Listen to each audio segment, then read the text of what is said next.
The FCS playoffs are here, and here at SlasherU, we're going to break down every single game for you in the first round coming this Saturday. I'm your host, Christian Rao, here with my co-host, Steve Feck, and the game we're going to break down here today is Gardner-Webb taking on Eastern Kentucky. Gardner-Webb 6-5 with a 7-4 Eastern Kentucky team. This game is going to be on at 5 o'clock Eastern time on ESPN+. Steve, this is a game that probably out of all the 8, we don't know as much about. We haven't really seen a lot of Gardner-Webb this year. It's not really one of those teams that we thought was going to really pop out in this one. They did get the automatic bid, so that's why they pop in. But what is your thoughts on this game? Again, I was going to cop right off the bat. I have not seen a down of Gardner-Webb all year. And that's unusual for me because at least I try to sneak in at least watching a possession or something like that. Or if they're playing, a team, I was so involved with other games this weekend, I totally forgot that they were playing for the Big South Championship against North Carolina A&T. And for me, it was a surprise. It was an upset for me. The Big South, not a big year for the Big South, but still, Gardner-Webb won the bid. Bottom line, you win the game, you get the bid. So they did what had to be done. They've got a pair of running backs that did a really nice job. Nari Gaither and Jaden Brown, they both rushed. I think Gaither was over 100 and Brown was really, really close. But defense has been their saving grace. They have a really solid defense.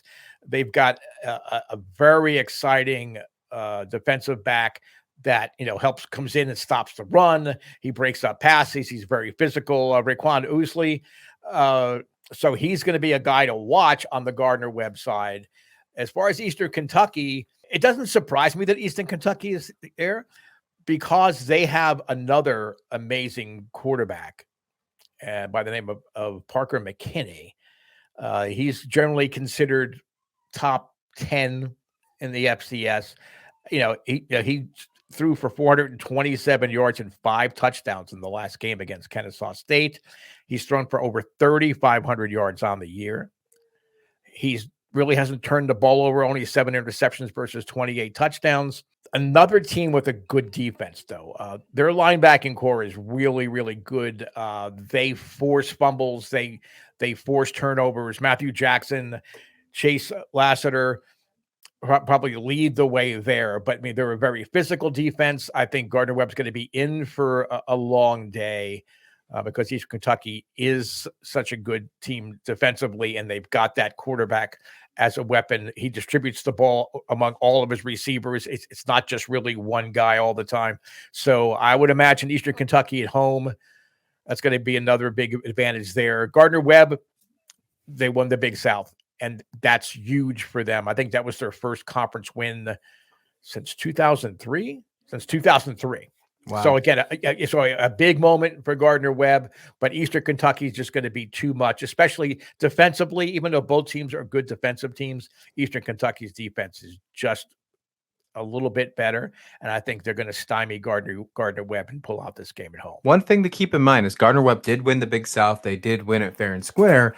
On the other side, the Atlantic Sun there, Eastern Kentucky gets the bid because of Jacksonville State not being eligible because of the transition into FCS. They were 5-0 in the conference and a 9-2 record. We would have definitely saw them in this position. Just something to keep in mind there. It'd be pretty wild to see Eastern Kentucky get a win, make it to the second round, where technically they weren't supposed to be there. Pretty interesting in that one. Yeah, and we've talked about this before. That is one of the stupidest. If you're dropping down in classification, okay, there should be a 1-year adjustment for that. But teams going up in competition, even like St. Thomas of Minnesota, they got kicked out of their conference because they were so dominant in Division III. And when the conference voted them out, they said, okay, we're going to play Division I football, but now they can't qualify for anything for 2 years.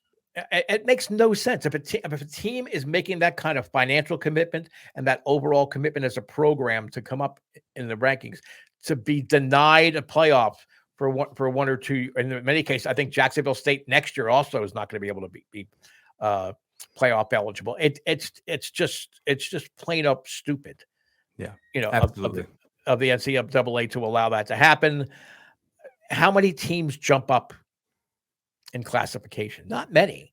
There really aren't that many because of the financial implications, the increased travel, facilities requirements in order to qualify for that. So why double punishment? It's like that double secret probation from Animal House. It's a team. It's like, why in a world? I don't even know why teams would do that, but certainly down the road, if you're establishing your dominance early, then the financial rewards will follow it as far as and also the playoff successes. But this public service announcement was brought to you by SlasherU. Let's get back to our predictions. Yeah, let's not overshadow this game, which we kind of did, but that's all right. Let us know your thoughts in the comments below. And while you're there, hit like and subscribe if you will. You get a whole bunch of fun previews here and public service announcements. So thanks for joining our TED Talk, and thank you, as always, for watching SlasherU.